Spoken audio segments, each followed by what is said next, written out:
been a long day, and I'm here to make it even more longer. Because the basic question around which the debate should ideally have evolved today has not even been answered at this point, right? Whether reservation is good or whether reservation is bad is not what we are fighting for. Whether reservation affects the dynamic youth is what we are practically fighting for, ladies and gentlemen, and this is exactly why I stand for the motion that is, yes, job reservation does affect the dynamic youth. Ladies and gentlemen, in a few minutes from now, I will present you two perspectives.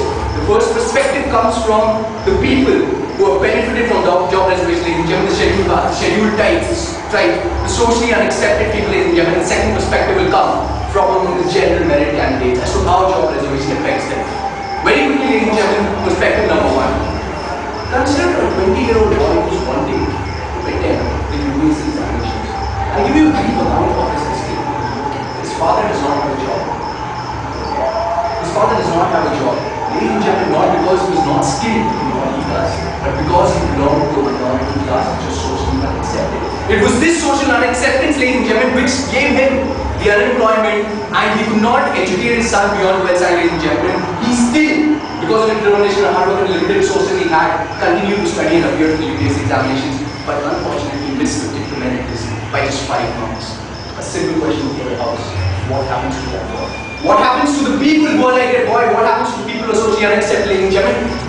The answer to this question lies in the very roots of reservation, ladies and gentlemen. This is exactly why our forefathers 60 years back introduced this as an inherent concept of our constitution, because they wanted India to grow into a superpower, not through a hands of select, ladies and gentlemen, but as a nation as a whole. By lowering the bar of acceptance and getting to the merit list of such candidates, I'm in no way trying to say that they're inferior to the gentlemen, ladies and gentlemen, because along with their academic achievements, their social background is also considered when it comes to these kind of people, ladies and gentlemen. Moving very quickly to the next point, the linguistic minorities and prestige challenge people.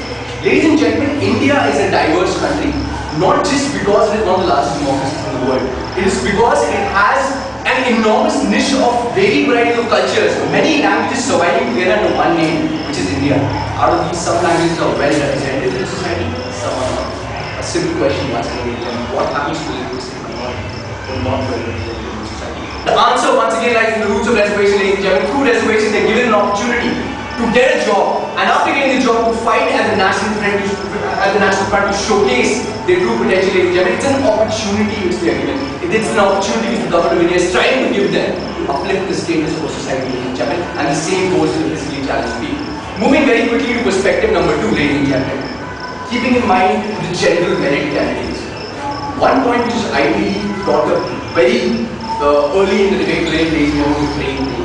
Because of reservation, a true meritorious student is losing out his opportunities of getting a good job, ladies and gentlemen, which is why he is looking for greener pastures across the boundaries of the country, that is the United States, where merit is honored, ladies and gentlemen, and this is how a general merit candidate is losing out. The youth, the dynamic youth, the general merit candidate is losing out on his opportunities through job reservation, ladies and gentlemen.